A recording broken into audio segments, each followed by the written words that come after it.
साताऱ्यामध्ये पुणे बंगळुरू राष्ट्रीय महामार्गालगत डीजे व्यावसायिकांमध्ये चुरस पाहायला मिळाली। परिसर दणाणून सोडणाऱ्या डॉल्बीच्या आवाजासह त्या ठिकाणी घातक शस्त्र नाचवत दहशतही निर्माण करण्यात आली आहे आणि या गुन्हा दाखल करण्यात आलेला आहे। पाहूयात सशस्त्र चुरशीचा एक सविस्तर रिपोर्ट।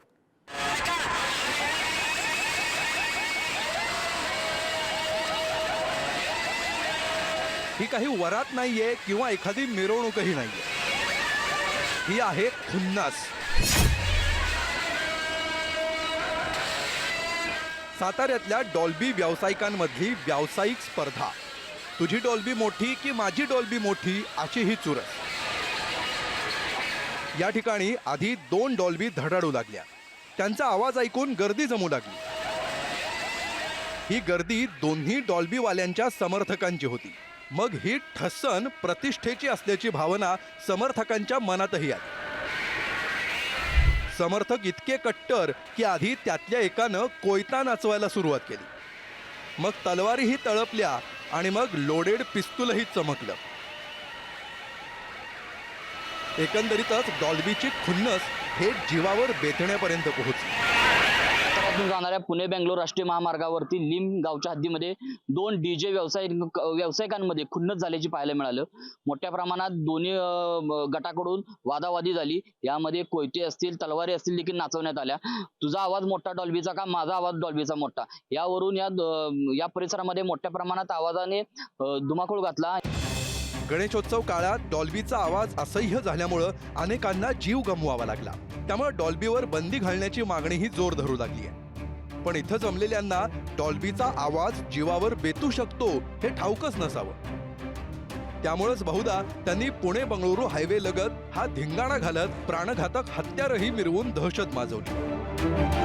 तालुका पोलीस स्टेशनच्या अंतर्गत लिंब या भागात काही मुलांनी आपसामध्ये काही त्यांचे भांडणं झाली होती किंवा आपसामध्ये काही गोष्टींच्या बाबतीत त्यांच्यामध्ये चुरूस लागली होती।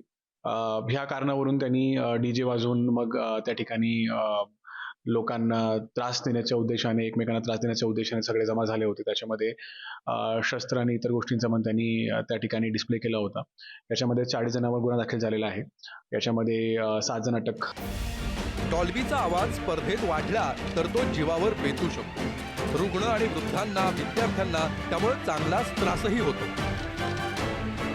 या सर्व घटनाक्रमाच्या अनुषंगाने सर्व माझे जे तरुण मित्र आहे त्या सर्व तरुण मित्रांना मी आवाहन करतो की मित्रांनो, आपला जो वय आहे या वयामध्ये आपल्याला सगळ्यांना शिक्षण घेणं गरजेचं आहे। आपण सगळ्यांनी कौशल्य घेणं गरजेचं आहे आणि समाजासाठी काहीतरी उपयोगी करणं गरजेचं आहे। याच्यामध्ये रस्त्यावर येऊन धिंगाणा करणे, डीजे करणं किंवा इतर मुलांशी भांडणं करून याच्यामध्ये फक्त आणि फक्त आपला नुकसान होतो। अनेकदा तरुणाईचा वापर शक्ती प्रदर्शन करण्यासाठी, कुरघोडी करण्यासाठी केला जातो। म्हणून त्यांचं आणि त्यांच्या जीवावर अवलंबून असलेल्यांच्या भवितव्याची राख होऊ नये या विचारानं सातारा पोलिसांनी पुढाकार घेतला।